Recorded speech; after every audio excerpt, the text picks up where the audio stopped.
अयोध्येतील नवीन श्रीराम मंदिरात सर्वसामान्यांना दर्शनाचा आजचा पहिला दिवस आणि ही गर्दी आपण बघू शकतो। प्रचंड मोठी गर्दी जी आहे ती या ठिकाणी पाहायला मिळते। हजारोच्या संख्येने भाविक जे आहे ते या ठिकाणी दर्शनासाठी आलेले आहे। आतुरतेने वाट पाहत होते की रामललाचं मंदिर कधी होणार आणि आम्ही आपल्या लाडक्या रामललाचं दर्शन कधी घेऊ। ते दृश्य आज आपल्याला या ठिकाणी पाहायला मिळते। हजारोच्या संख्येने हे भाविक जे आहे ते या ठिकाणी आलेले आहेत आणि दर्शन जे आहे ते घेत आहेत, दर्शन घेऊन परत येत आहेत। आपण ही गर्दी या ठिकाणी बघू शकतो।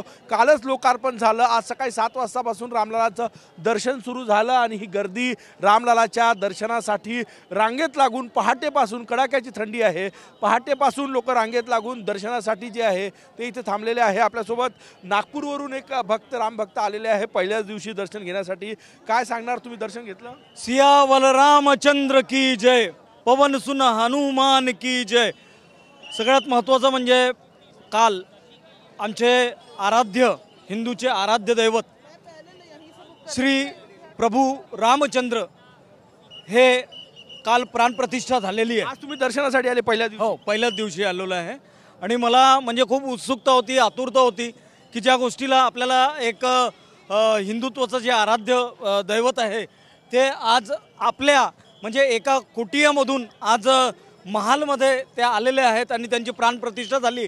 हे आमच्यासाठी संघर्ष आणि जे कारसेवक पहिल्या दिवशी दर्शन खूप सुंदर आणि एकदम भावुक म्हणजे झालेलं आहे की जे वास्तविकता जे मनातून जे इच्छा होती ते इच्छा आपण पूर्ण केलेली आहे। पहिल्याच दिवशी दर्शन घेण्यासाठी तुम्ही कधी आले इथे अयोध्येत? मी काल म्हणजे वाराणसीला, काशीला विश्वनाथ बाबांचं दर्शन झालं आणि दर्शन घेऊन मग मी इथे आलेलो आहे, कारण की ट्रेन आणि बाकीच्या गोष्टी नव्हत्या म्हणून त्या याच्यासाठी। पहिल्या दिवशी दर्शन घेण्यासाठी मराठी भाविक या ठिकाणी आलेले आहे। ही गर्दी परत एकदा मी तुम्हाला दाखवतो। हजारोच्या संख्येनं या ठिकाणी भाविक दर्शनासाठी आलेले आहे आणि मोठी गर्दी अयोध्येमध्ये पाहायला मिळत आहेत। रामललाचं मंदिर झालं, लोकार्पण झालं, प्रतिष्ठापना झाली आणि आजपासून दर्शन सुरू झालेलं आहे सर्वसामान्यांसाठी।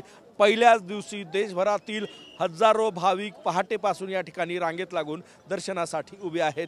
कॅमेरामॅन सचिन सयामसह गजानन उमाटे, TV9 मराठी, अयोध्या।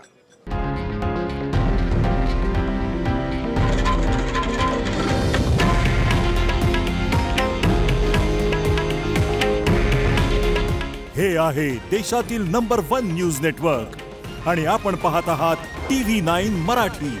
काळजी तुमची, हित महाराष्ट्राचं।